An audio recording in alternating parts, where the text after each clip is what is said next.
Okay. All right, questions? I just want to ask two questions. The first one is Phoebe. Yes. She's yours.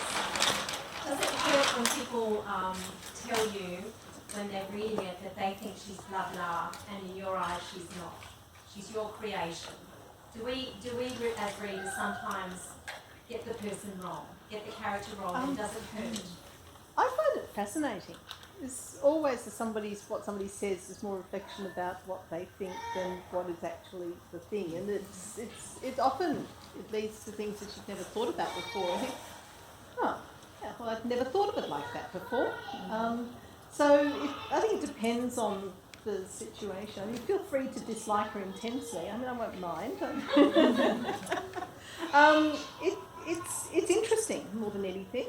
Although I will have to say that there was a period when I was writing it that I got onto a forum in Goodreads and I exchanged works with somebody and we read each other's work.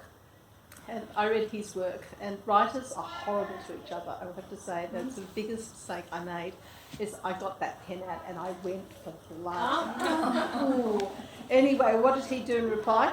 Got his pen out and he went for blood too. Oh dear. And he said really bad things about her and everything, and he didn't like her at all, and he didn't like the book, and he didn't like this, and it was excruciating. It was horrible. Anyway, I've just got to develop a thicker skin. But not all books appeal to all people. There are books that I hate and characters I dislike intensely. I mean, everyone is as free as everyone else to develop their own opinions. It's quite fascinating, actually, finding out what people do think of your writing, because also when you're writing, you are so alone. You are just burying away, writing those words for years and years and years, and there's no way anyone can really come and give an opinion until the whole thing's out. And it's horrible. So when people actually do come back with feedback of any description, it's really stimulating and interesting, and it's a huge relief. My other question was that you alluded to the fact that your story comes at a time when people are being duped and being rolled along, if you like, in social changes that are not the best. Would you say we are also being duped now, and are there the same similar forces happening now? And could you ever see yourself writing about current times and alerting us to things, that we may be being duped? I think historical fiction is usually a good way of dealing with the present, both that and satire. When you think of Aldous Huxley with Brave New World, it's this brilliant piece of satire of 1920s America, and yet it's also the most futuristic, most relevant piece of fiction to our present day, even though it was written in 1931, 32. I mean, it's extraordinary. I think historical fiction gives a platform for people of all ages and stages and years to come to look in on something. I personally prefer that. I happened to be writing about the Anschluss when the gay marriage debate was on, and that was a very interesting parallel in terms of propaganda, of crowd, groupthink, of debate, such as it was, of crowd control, and its similarities to the Anschluss, quite frankly, were extraordinary. And anyway, it actually fueled my writing of of April 1938 very much, of those events in 2015, 2016. Anyway, it's very interesting how a society can be manipulated, and I think what was interesting about the challenge of writing about Nazism actually was because we all know about Nazism, we all know how bad it was. We're all very comfortable in our opinion of how of being able to distance ourselves from it, but you have to. The challenge was, and I think with a lot of wartime fiction, they make the mistake of taking the good stand because they can trust that sort of comfortable position. And let's shift this. Why did people fall for it? Because they saw it as good. Well, let's make it good. And let's have the reader fall for it. Let's make it attractive for the reader. They don't even realise they're actually falling for ideas that were very much part of the Nazi ideology. And one thing interesting about Nazism, as an historian, Michael Burley, said, it's 6 miles wide and an inch deep. There was something in it for everyone. You mightn't have liked the way they treated the Jews, you mightn't have liked Hitler as a leader, but you liked the fact that they made Germany, solid, great again. No, the trains ran on top. Yeah, that sort of thing. You had a highway. You could go on a family holiday for the first time since before World War One. You had food on your table. You had a job. You felt you were being sent out to work in fields and feeling part of a group of boys because your father was killed out in the front and you were growing up without a father. You had an identity. You belonged to something. You were challenged. You were taught something. You were given a purpose.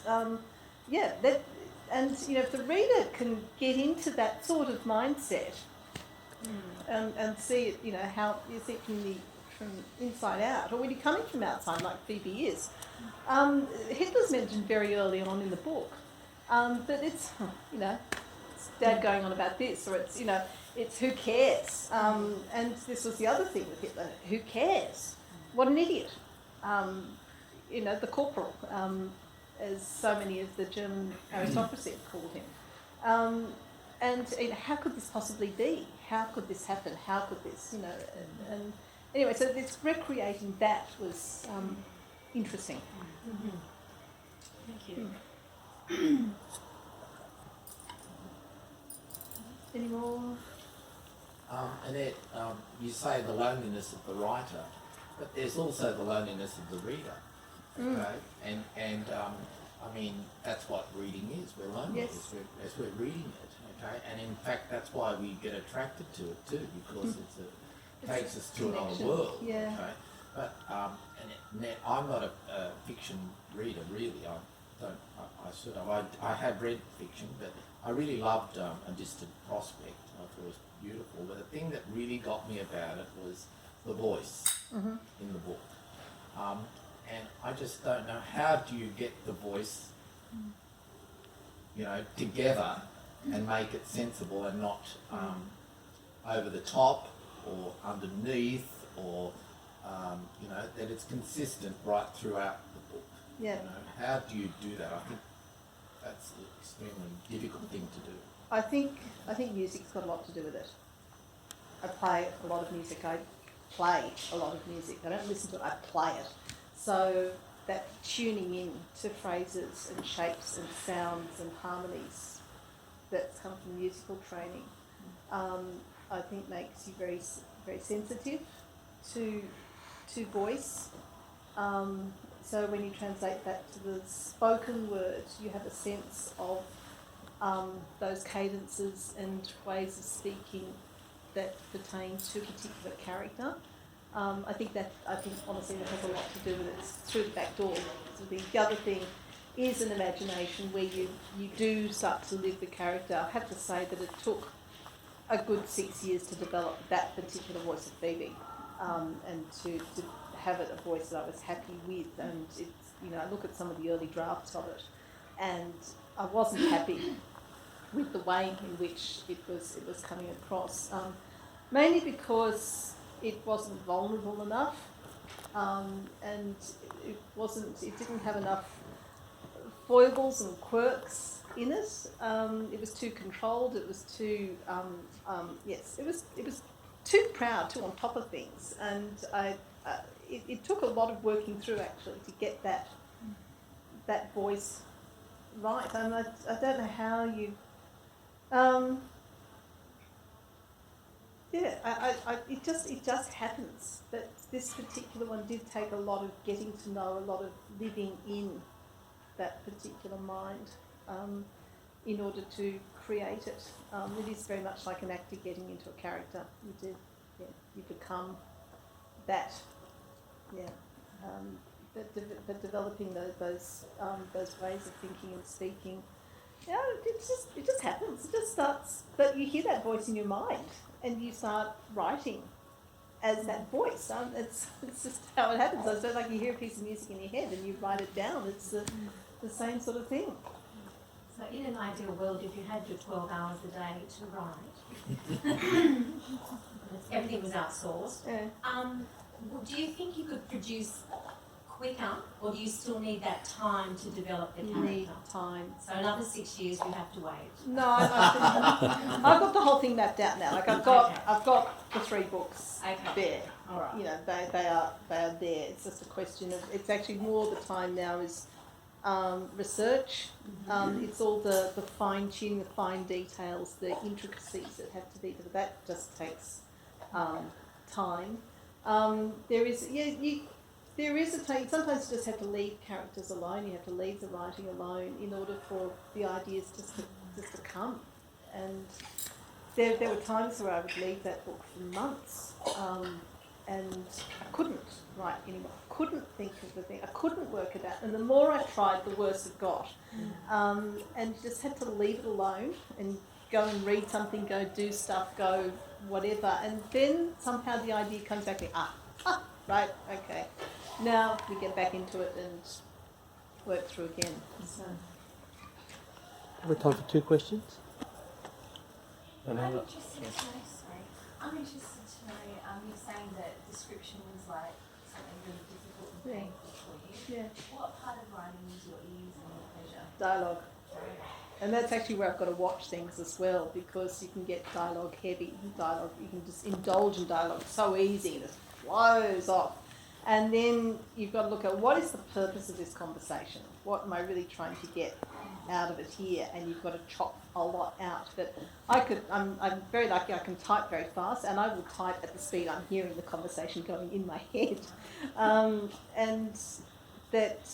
then I have to really watch that it doesn't become too dialogue heavy, and I've got to step back and look at it and then cut. And see, once again, it's reducing that dialogue. But the initial thing I find much easier to do is description. The initial thing is extremely hard. Yeah. Yeah, when Francis first mentioned that you were like deep diving into this period of history or whatever, which is obviously quite malevolent, you know, the evil at that time, which we grew up with through history books, was like, it was hard to comprehend. I'm really fascinated now, because I've always had that question in my head, how could, there would have been soldiers that were good fathers and good people or whatever that found themselves all of a sudden carrying out atrocious. And you've kind of covered that already in terms of that manipulation that took place, but in terms of the character development, the behavioural psychology of people and things like that, like, what's your opinion now of how stable we are? Because it seems like on the surface we can hold ourselves right now as being quite moral and ethical people, but it's scary to think that could flip so like how viciously. A good person can be capable of so much atrocity. Yeah. Look, it's one thing that really I found very interesting when I was writing is that it's not that we are, it's what we become. And Phoebe actually thinks a lot about this in her trip from Australia to the other to Europe on the boat. Is somebody born bad, or do they become? Well, you know, how do our choices affect who we are, and how does that shape us? And it is one of the themes of the book is precisely that. And I think Hannah Arendt, when she covered the Eichmann trial, brings this out, the banality of evil. In what struck her about Eichmann was how ordinary he was. This was a man who was competent, pleasant, but ordinary, and put in a situation which he had really no control of directly, and did not even have the capacity to make the decisions, because for him, as he freely admits, joining the Nazi Party was like joining the golf club. It was something where you could meet your friends and do stuff. It was the unthinking person, and yes, I think that is scary. The level of unthinking that is going on in so that people don't question, they don't consider, they don't look at things from various, and how that affects their choices or non-choices is staggering. Is staggering, but I think thus it has always been too. But I think I have one of the Nazi characters in the book is his name is Geschmiert, which in German means like tickety-boo. You know, everything's so Geschmiert. You know, it's well oiled, well lubricated. And this guy's in charge of the Centre for Jewish Emigration, which is what Eichmann is involved with. But you know, this whole thing, all going to process. You know, that we're working out a system, and it's fantastic. You know, it's but no concept of any, but no concept. Look, it hadn't even got to that point yet. It was simply, we must help the Jews get out of Austria. So what's the best way to do this? Right, well, we've got to coordinate all the things in the tax departments and the this and that and the other, and we'll make it easy.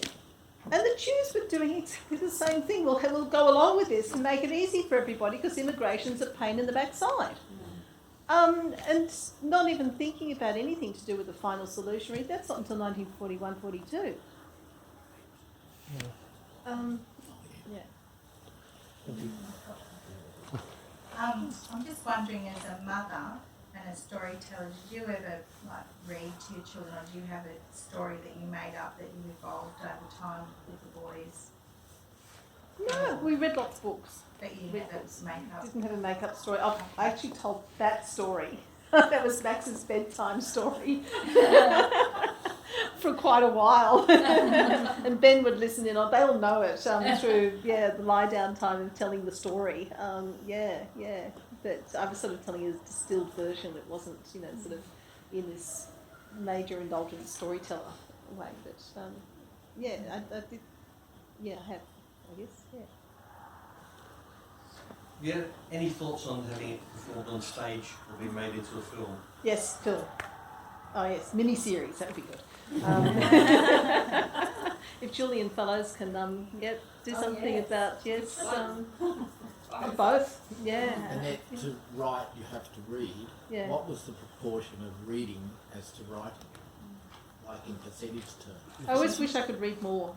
I always feel, and I think when you start writing, when you finish writing, you realise how much you don't know, and how big the world is, and how stupid you are, and how everybody can do it better than you. A lot of reading. I tend to binge read on particular authors. I like to get into a mind of an author and really explore the way in which they put stuff together and the way in which they do. There was a Dostoevsky, got the Guernsey this time. I'm a Bronte scholar. That's where my university training was. So Charlotte Bronte is my thing, and I love her work. And also I really enjoyed reading stuff. Dostoevsky's Russian, but reading non-English literature was one of the joys of writing this book, was getting into a different mind.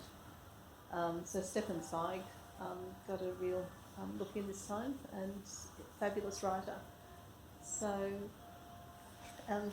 yes, it varies, and then also a lot of non-fiction gets read as well. And there's a bibliography in the back of By Violence Unavenged, which is reflective of my little forays. Okay. All right. I thought that people might like to see some early copies.